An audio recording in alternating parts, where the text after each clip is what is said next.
آج کربلا کا مؤذن بدلا جائے گا۔ آج یہ خواہش ہے کہ آج تم اذان دو۔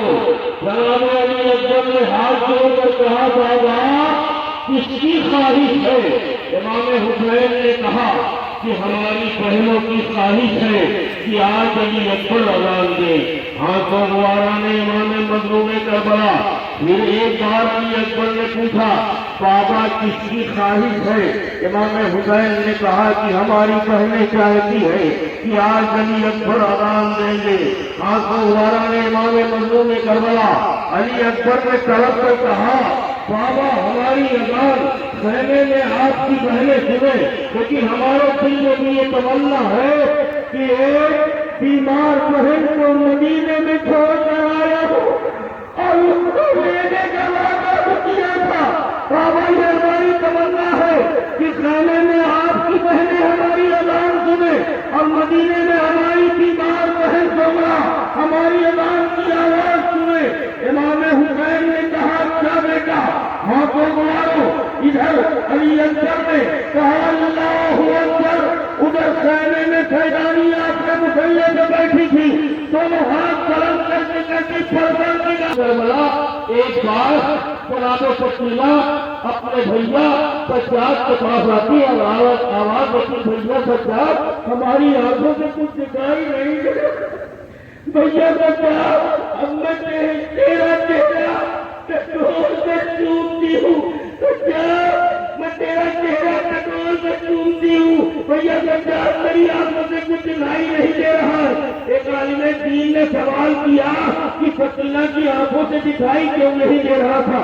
کیا زیادہ جاگنے کی وجہ سے سکینہ کی بینائی چلی گئی تھی؟ اس عالم دین نے اپنے گالوں پر تماچا مار کے کہا نہیں، جاگنے کی وجہ سے سکینہ کی بینائی نہیں گئی تھی، اتنا مارا تھا سکینہ کو کہ ان کی آنکھیں خون جم رہی تھی، آنکھوں میں خون جم گیا تھا، آنکھیں پھٹ رہی تھی۔ ہاتھوں گوارا نے امام مظلوم کربلا جناب سکینہ نے کہا بھیا سجاد میں آخر میں تم سے ایک سوال کرنا چاہتی ہوں۔ جناب سید سجاد نے طلب کر کہا بہن سوچ سمجھ کر سوال کرنا، تیرا بھائی غریب ہے، عالم غربت میں ہے، ایسا کوئی سوال نہ کرنا جسے تیرا یہ غریب بھائی پورا نہ کر سکے۔ جناب سکینہ نے کہا بھیا بس ہمیں اتنا بتا دو کہ پیاس کی کتنی کیفیتیں ہوتی ہیں۔ جب جناب سید سجاد نے اپنی 4 سال کی یتیم بہن سے یہ سوال کیا کہ پیاس کی کتنی کیفیتیں ہوتی ہیں، جان گئے۔ کہا سکینہ تم نے عجیب و غریب سوال کیا ہے۔ جناب سجاد بیان کرتے ہیں پیاس کی پہلی کیفیت یہ ہوتی ہے کہ زبان سے لے کر ہاتھ تک کھالے پڑ جاتے ہیں، بولا نہیں۔ سکینہ کہتی ہے تو یہ دوسری کیفیت کیا ہوتی ہے؟ تو یہ سجاد نے کہا کہ آنکھوں کے سامنے اندھیرا چھا جاتا ہے اور ان کے درمیان میں عباس علمدار کا پرچم ہے۔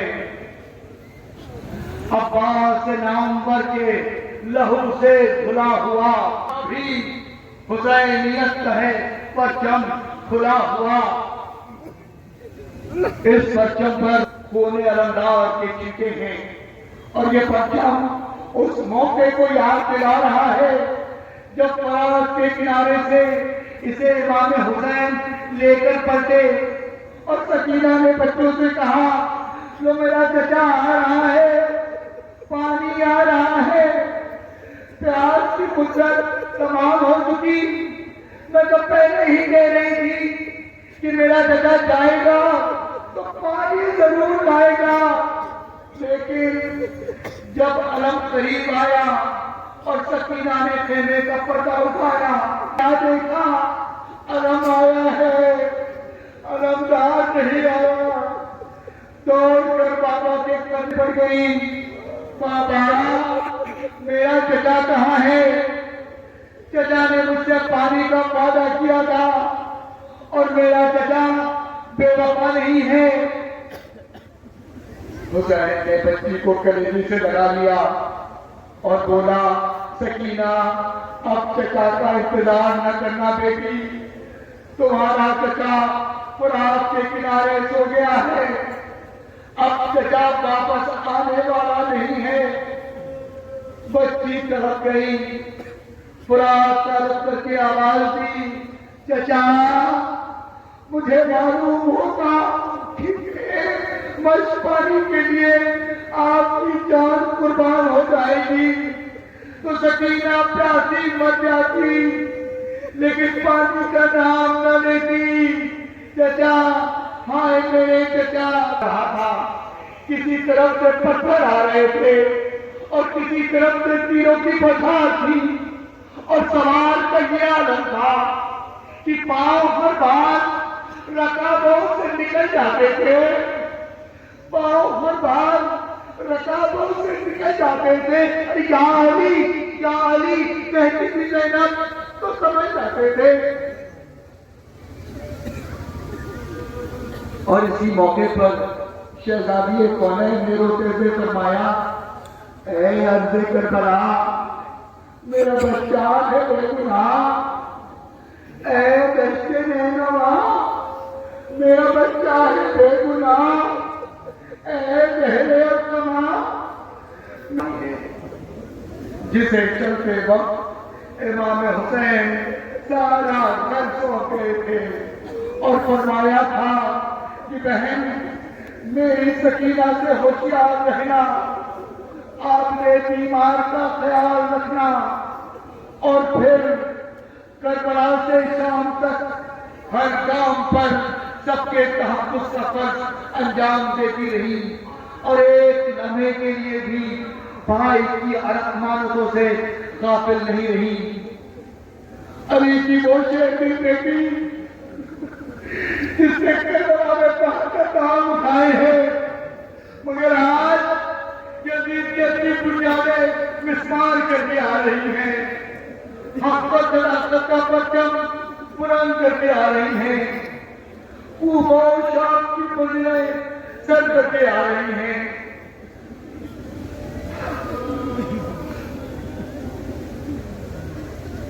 اس ہماری کے پیچھے جناب ام کلثوم کی ہماری ہے، جنہوں نے مدینہ پہنچ کر سب سے پہلے فریاد کی تھی کہ اے نانا کے مدینے، ہمارے آنے کو قبول نہ کرنا کہ ہم تیرے قابل نہیں رہ گئے، ہم رنج و غم لے کر آئے ہیں۔ جب ہم یہاں سے نکلے تھے تو سر پر بارشوں کے سائے تھے اور گودوں میں بچے تھے، لیکن آج واپس آئے ہیں تو نہ بارش رہ گئے ہیں اور نہ گودوں میں بچے رہ گئے ہیں، ہماری ساری کمائی مٹ چکی ہے اور ہم خالی ہاتھ واپس آئے ہیں۔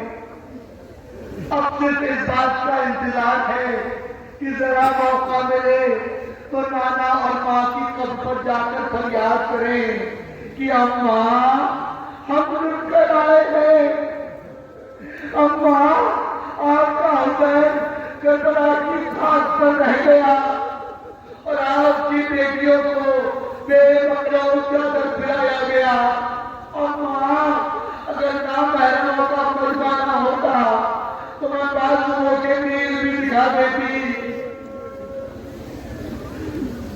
میرا خیال ہے کہ جب جناب ام کلثوم نے گود کے بچوں کا نام لیا ہوگا تو سب سے زیادہ اضطراب اس بیوی کے دل میں پیدا ہوا ہوگا جس کی گود کی ساری رونق اجڑ گئی اور جس نے ایک زینت آغوش کو کربلا کے سپرد کر دیا تو دوسری کو شام کے قید خانے میں چھوڑ آئیں۔ حال ہونے والوں، یہ اسی بانوے بے کس کی ہماری ہے کر پا رہی ہے، تو کبھی علی اصغر کی بھولی صورت، کبھی کربلا کی گرم ریت یاد آتی ہے، تو کبھی شام کا بیلا قید خانہ۔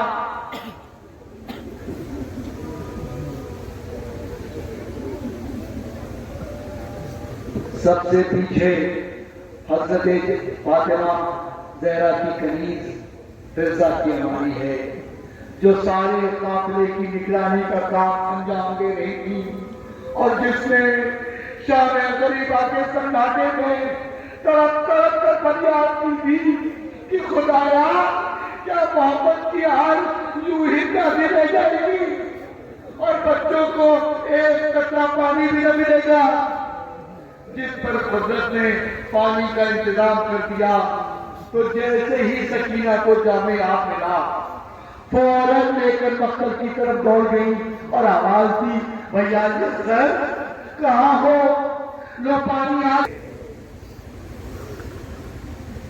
ہماریوں کے ساتھ اثر بشیر کا خالی چولہا بھی نظر آ رہا ہے۔ یہ گہوارہ اسی وقت خالی ہو گیا تھا جب اس میں آرام کرنے والے نے باپ کی آواز استغاثہ سن کر اپنے کو جھولے سے گرا دیا تھا اور خیمہ میں ایک بحران برپا ہو گیا تھا، جسے سن کر امام حسین در خیمہ تک واپس آئے اور دریافت کیا کہ بہن اس سونام کا کیا سبب ہے۔ بہن نے عرض کیا کہ بھیا آپ کی آواز سن کر علی افضل نے اپنے کو جھولے سے گرا دیا ہے۔ امام حسین بچے کو لے کر میدان میں آئے اور حجت تمام کرنے کے لیے فوج یزید سے سوال آپ کیا، پھر ہوٹ پہ زبان کے چومے جھکا کے کر رو کر کہا جو کہنا تھا وہ کہہ چکا پدر، باقی رہے نہ بات کوئی، اے میرے پدر سوکھی زبان تم پہ نکا کو نکال کر۔ میں ہاتھ جوڑ کر کہوں گا کہ شہزادی سکینہ آپ کو تو اپنے بابا کے سینے پر نیند آتی تھی، پھر زندان شام کی تنہائیوں میں آپ کو کس طرح نیند آئے گی؟ اٹھیے بی بی، قافلہ مدینے واپس جا رہا ہے، آپ اس تنگ و تاریخ قید خانے میں کیسے رہیے گا؟ بی بی آپ کو شب تازیانے نہ لگائے گا، کوئی آپ کے کانوں سے بالیاں نہ چھینکے گا۔ لیجئے اب قافلہ بھی قریب پہنچ چکا ہے، آپ سے آخری بار رخصت ہونے کے لیے۔ ہاں رونے والوں، یہ حسین کی سب سے لاڈلی بیٹی سکینہ کے قبر کی چھٹی ہے۔ ہائے وہ سکینہ جسے مدینے جانے کی سب سے زیادہ آرزو تھی، ہائے اس بچی کی یہ تمنا پوری نہ ہو سکی اور اپنے بابا کو یاد کرتے کرتے شام کے قید خانے میں ابدی نیند سو گئی ہے۔ ہاں یہ وہی سکینہ ہے جس کے رخساروں پر تماچے مارے گئے تھے، ہاں یہ وہی سکینہ ہے جس کے کانوں سے بالیاں کھینچی گئی تھی، اور یہ وہی پیاسی سکینہ ہے جو قید شام میں قبر کی تنہائیوں سے ہمکنار ہے۔ بی بی ہم سوگوار غلاموں کا اور اپنی غریبوں کا سلام قبول کیجیے اور دعا کیجیے کہ جب تک ہم زندہ